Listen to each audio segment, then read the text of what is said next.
사망 원인의 1위가 암이 시대가 되었습니다. 자연 수명을 살 때 2명 중 1명이 암이 걸리는 시대가 되었다고 하죠. 그런 말을 들을 때마다 우리는 진짜 무서울 수밖에 없어요. 또 내가 현재 신체에 불편한 증상을 느끼고 있는데 그 증상이 혹시 암의 신호일 수도 있다는 말을 누군가에게서 들었다면 더더욱 그럴 거예요. 그래서 막연하게 알기보다는 확실하게 알자라는 차원에서 오늘 영상 준비했고요. 그래서 암이 자라고 있을 때 내 몸이 보내는 신호들을 5가지로 정리해서 말씀드리려고 합니다. 암의 유형은 알려진 것만 해도 200종이에요. 장기별, 부위별로 많기도 하고 다르기도 하지만 이 암들의 공통적인 증상들이 있다는 거죠. 이 증상들을 다 외우실 필요는 없고요. 또 있다고 해서 다 암인 것도 아닙니다. 다만 현재 내가 이런 증상들이 있다면 꼭 한 번은 병원을 방문을 하셔라 라는 차원에서 말씀드립니다. 이 자료들의 출처는요, 영국의 NHS, 그러니까 우리나라의 보건복지부 정도라고 이해하시면 됩니다. 여기서 제공한 자료들을 바탕으로 말씀드릴게요. 증상 첫 번째는요, 체중이 빠집니다.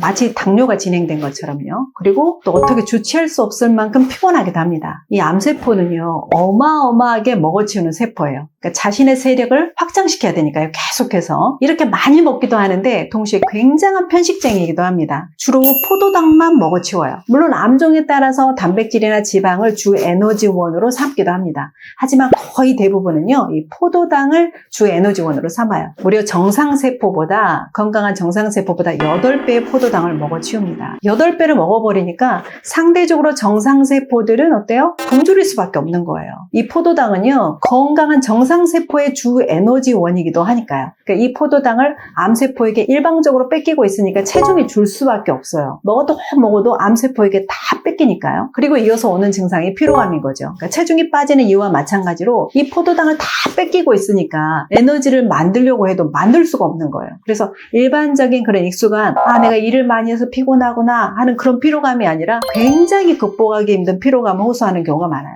그리고 두 번째는요, 이상하게 이유 없이 열이 나기도 합니다. 땀도 많이 나요. 물론 열을 꺼야 하니까 당연한 반응일 겁니다. 이게 바이러스 독감에 걸린 것도 아니고 편도가 부은 것도 아니고 잘못 먹고 급성장염 걸린 것도 아니고 다쳐서 상처에 감염된 것도 아닌데 열이 나는 거예요. 병원에 가도 이유를 잘 모르죠. 그저 해열제만 받아오는 거예요. 이런 이유 모를 불명열이 생길 수 있습니다. 이 증상이 일주일 이상 지속이 되면 반드시 병원에 가셔서 제대로 된 검사를 받으셔야 해요. 이 암세포는 염증세포입니다. 암이 성장을 해 나갈 때 정상세포를 손상을 시키면서 성장을 해요. 손상시킨다는 의미는 상한다. 그러니까 당연히 염증을 유발할 수 있다는 거죠. 그 과정에서 열이 일어나는 거고요. 열 자체는 나쁜 게 아닙니다. 그러니까 열이 나는 동안에는 힘들긴 하지만 암세포에 대항해서 면역세포가 총칼을 들고 싸우는 과정 중에 나오는 게 열이잖아요. 그러니까 암세포는 바이러스와 마찬가지로 열을 굉장히 싫어해요. 그래도 면역세포가 힘이 있을 때 열이 날 수 있다는 거고요. 모든 경우가 열이 나는 건 아닙니다. 제 경험으로는요, 암이 상당히 진행이 될 때까지 열이 한 번도 나지 않은 사람들도 아주 많으셨어요. 왜냐하면 면역력이 이미 다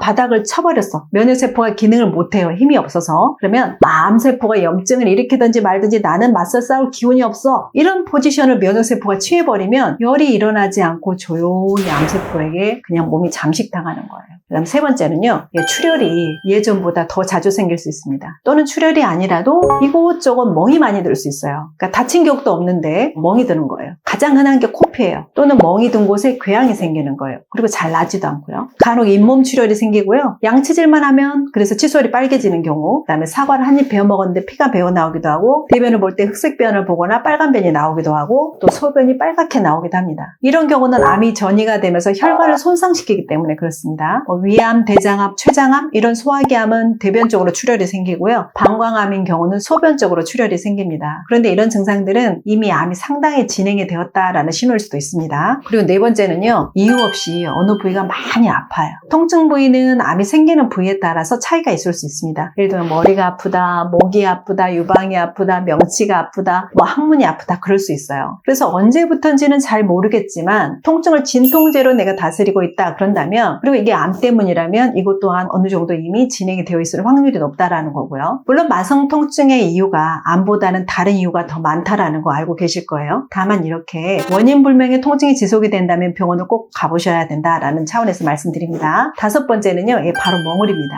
그동안은 없었던 낯선 덩어리가 만져지는 거죠. 갑상선암도 만져질 수 있고요. 피부암도 까맣게 보이면서 멍울이 만져집니다. 유방암도 멍울이 만져지고요. 다만 유방이 큰 경우에는 모르고 지나칠 수도 있습니다. 또 꼭 멍울이 유방이 아니라도 겨드랑이 쪽으로 느껴지기도 합니다. 또 목 주변에 림프암이 생겼을 때도 만져져요. 자, 이렇게 암이 성장할 때 나타나는 일반적인 신호 5가지를 말씀드렸어요. 체중이 빠진다, 그리고 열이 난다, 안 나는 경우도 물론 있다라는 거, 그 다음에 이웃이 한 부위가 계속 아프다라는 거, 그 다음에 출혈이 있거나 멍이 여기저기 생길 수 있다, 그 다음에 몸에 낯선 멍울이 생긴다, 이렇게 말씀드렸어요. 한 가지 유념하실 것은 암 때문에 이런 증상이 나타났다 할 때는요, 암 조직이 이미 자리를 잡고 있을 확률이 대체로 높다라는 거고요. 암이 시작되는 초기인 연기나 일기인 경우에는 사실은 거의 아무 신호가 없어요. 이게 중요합니다. 그래서 관리를 해주시는 게 정말 중요한데요. 4가지 말씀드릴게요. 병원 검진 잘 받으셔야 돼요. 정기적으로. 2번째, 잠 제대로 주무셔야 돼요. 6시간에서 8시간 정도. 3번째, 암을 일으키거나 키운다고 알려진 음식들은 진짜 조심해서 드셔라. 탄수화물 음식 줄이시고, 그다음에 식용유 사용하는 음식 줄이시고, 유전자 변형된 음식 드시지 마세요. 그리고 4번째는 무엇보다도 장 관리가 제일 중요합니다. 뭐 어쩌다 걸린 급성장염 말고요. 만성장염은 몸을 오염시킵니다. 오염이라는 표현이 물론 적절하진 않지만 간의 피로도를 가장 빨리 올리는 게 바로 장의 염증이에요. 그래서 장이 망가지면 순차적으로 간이 망가지기가 쉬워요. 장과 간이 망가지면 어떤 암이 오더라도 전혀 이상하지 않게 됩니다. 암의 원인을 한마디로 표현하자면 독소라고 말씀드릴 수 있어요. 그리고 장과 간의 이 해독 시스템은요, 독소를 제거하는 중심축이기도 합니다. 그래서 장을 건강하게 관리하는 것, 즉 잘 배설하는 것은